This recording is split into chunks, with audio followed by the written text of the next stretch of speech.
เราพวกเจ้าลองป้องแม่ลูกว่าน่ะอันคือลูกชายล่าว่าเมื่อจนนอนไข้นอนหนาวจนรถเมล์เขาจอดอยู่บ้านนานุ่มย่างจนฮอดเมืองซ่อนจะนั่นจะนี่พวกเจ้าพาเฮ็ดแม่งเจ้าก็จะตายว่าคันบ่เฮ็ดช่วยค่อยน่ะเจ้าจะตายหุ่งตายห้าบ่พวกเจ้าตายรับตายไหวบ่ค่อยเคยได้เงินน่ะพวกเจ้าจักกีบบ่พวกเจ้าติดหนี้ค่อยบักหลายนะเพราะว่าแต่คนมีเงินนะว่าแต่พี่น้องน่ะค่อยบ่เคยได้นะเงินน่ะพวกเจ้าน่ะลูกค่อยบ่กีบน่ะ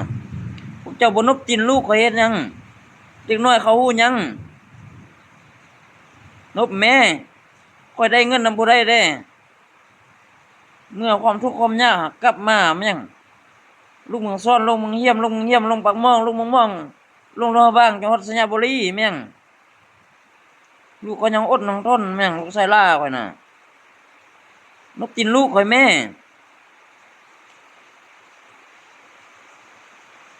ก็เจ็บใจล่ะบ่ข่อยคนเป็นพ่อหาเงินแม่งเจ้าอยากได้แม่งเงินน้ำตีนน้ำมือข่อยน่ะบ่ได้เงินน้ำตีนน้ำมือข่อยพวกเจ้าจะตายบ่พวกเจ้าดื้อซ่าแม่งพวกเจ้าเคยเอาเงินให้ข่อยบ่พอกีบน่ะ